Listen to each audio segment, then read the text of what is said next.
देश के अंदर समाज का एक तबका है जिसको सदियों से छुआछूत का सामना करना पड़ा।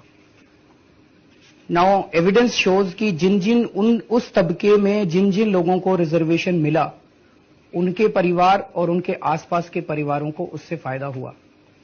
तो रिजर्वेशन तो होना चाहिए हमारे हिसाब से इन लोगों के लिए, लेकिन उसके साथ मैं एक दिन कैलकुलेट कर रहा था, पूरे देश में अगर हम देखें तो 2 लाख के करीब नौकरियां साल में निकलती हैं, स्टेट गवर्नमेंट और सेंट्रल गवर्नमेंट सारी मिला के, जिसमें रिजर्वेशन का फायदा मिलता है।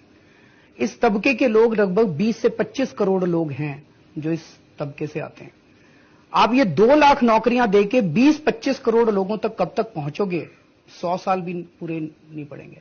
तो ये केवल रिजर्वेशन होना चाहिए, लेकिन रिजर्वेशन से काम नहीं चलेगा। तो हमारा ये कहना है, एक ही चीज है जो एक जनरेशन के अंदर सबको ठीक कर सकती है, वो है शिक्षा। आज दूसरी चीज मैं आपको बताता हूं, मेरा अपना यह मानना है कि अगर एक परिवार में किसी को रिजर्वेशन मिल जाए और बेनिफिट मिल जाए, तो फिर रिजर्वेशन के बेनिफिट्स दूसरे परिवारों को मिलने चाहिए, ताकि ज्यादा से ज्यादा ये रिजर्वेशन का जो है ये ज्यादा से ज्यादा लोगों तक पहुंच सके।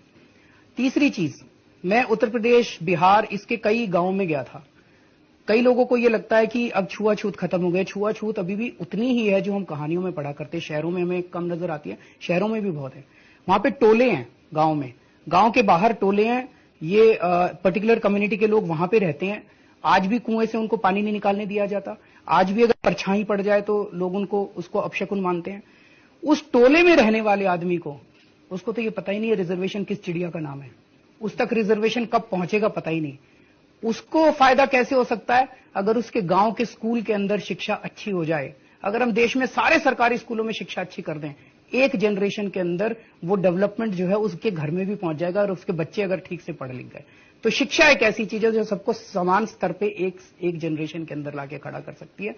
रिजर्वेशन के साथ साथ मुझे लगता है हमें शिक्षा के ऊपर तुरंत एक क्रांति पूरे देश के अंदर लानी पड़ेगी। और अगर ये हो गया, मुझे पूरा यकीन है एक जनरेशन के बाद यही लोग खड़े होकर कहेंगे अब हमें रिजर्वेशन नहीं चाहिए, हम आपके बच्चों के साथ खड़े होकर